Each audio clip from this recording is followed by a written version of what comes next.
నమస్కారం అండి. మనం ఏదైతే హిందూ దేవాలయాలు పురాతన దేవాలయాలు శిథిలావస్థకి చేరుకుని ఉన్నాయో వాటినన్నింటినీ కూడా ఎంతోమంది పునరుద్ధరించి పూజలు చేస్తూ ఉన్నారు. మామూలు సాధారణ వ్యక్తులు తలుచుకుంటే అవదు, కానీ మన ప్రభుత్వం వారు, మన దేవాదాయ శాఖ మంత్రి గారు దాన్ని ఒక ఇనిషియేటివ్గా తీసుకుని ఆ దేవాలయాలు ఏవైతే పురాతనమైనవి ఉన్నాయో వాటినన్నింటినీ కూడా పునరుద్ధరించి ప్రతిరోజు కూడా పూజా కైంకర్యాలు జరిగే విధంగా చూస్తారని చెప్పి, మళ్ళీ మన దేవాలయాలన్నింటినీ కూడా ఏవైతే డబ్బులు రాకుండా ఉన్నాయో, డబ్బులు ఏవైతే వస్తున్నాయో వాటితో పాటు సరిసమానంగా వాటికి కూడా ప్రాధాన్యత ఇచ్చి ఆ గుళ్ళో ఉన్న దేవతామూర్తులకు కూడా సరైన ధూపదీప నైవేద్యాలతో ప్రతిరోజు పూజలు జరిపిస్తారని చెప్పి నేను దేవాదాయ శాఖ వారిని కోరుకుంటూ పాదయాత్ర అయితే మొదలుపెట్టాను. మరియు అంతర్వేదులు ఎవరైతే కొపనాతి శ్రీనివాసరావు గారు, కొపనాతి కృష్ణమ్మ గారి యొక్క వారసులు ఉన్నారో వారికే చైర్మన్ పదవి మరియు దేవాలయ ఫౌండర్ ఫ్యామిలీ మెంబర్ పదవి ఇవ్వాలని చెప్పి కూడా నేను ప్రభుత్వం వారికి సవినీయంగా తెలియజేసుకుంటున్నాను. ఏదైతే నేను ఈ పాదయాత్ర మొదలుపెట్టానో ఆ పాదయాత్రలో మధ్యలో నరసాపురం దగ్గర మనం ఏదైతే పాదయాత్ర చేస్తున్నామో, మనం ఏదైతే సంకల్పాన్ని తీసుకున్నామో దానికి మద్దతు తెలుపుతూ వైదాడి నాగేశ్వరరావు గారు వచ్చి ఇక్కడ నన్ను సన్మానించడం జరిగింది. మరియు వాంటారు కూడా దీనికోసం మనం వారి యొక్క మాటల్లో తెలియద్దాం.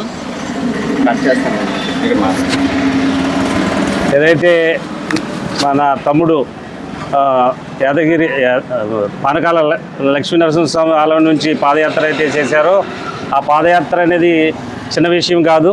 సుమారుగా 150 కిలోమీటర్ల దూరం నుంచి ఈరోజు నరసాపురం చేరుకోవడం జరిగింది. ఏదైతే హిందూ మతం వెనకబడే స్టేజీలో ఉందో ఈరోజు మోడీజీ వల్ల భారతదేశంలోనే కాదు ప్రపంచంలోనే హిందూ మతం చాలా ఉన్నతమైన స్థితికి వెళ్ళే విధంగా ఉంది. అలాగే ఏదైతే అంతర్వేది టెంపుల్ ఉందో ఆ టెంపుల్ నిర్మాత అయినటువంటి కొపనాతి కృష్ణమ్మ గారు సుమారుగా 10 దేవాలయాలు కట్టించడం జరిగింది. ముత్యాలపల్లిలో శివాలయం, అలాగే అంతర్వేదిలో కనీ ఎరగనటువంటి లక్ష్మీనరసింహస్వామి వారి టెంపుల్ కట్టడం జరిగింది. అలాగే కాకినాడ యానంలో కూడా కొపనాతి కృష్ణమ్మ గారు టెంపుల్స్ కట్టడం జరిగింది. అవన్నీ కూడా ఎండోన్మెంట్లో ఉండడం జరిగింది.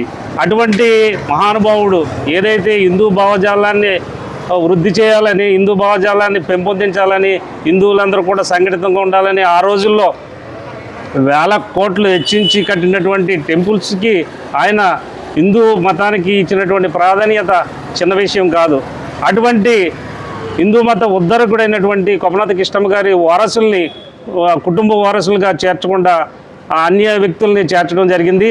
అది మేము ఎండోన్మెంట్ మినిస్టర్ గారు అయినటువంటి రామనారాయణ రెడ్డి గారిని కలవడం జరిగింది. అలాగే మన రవీంద్ర గారిని కూడా కలవడం జరిగింది.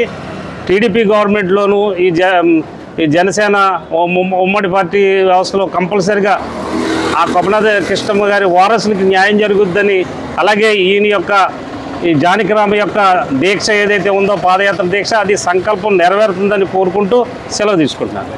అంతర్వేది లక్ష్మీ నరసింహ స్వామికి, అంతర్వేది లక్ష్మీ నరసింహ స్వామికి జై శ్రీరామ్, జై శ్రీరామ్, జై శ్రీరామ్.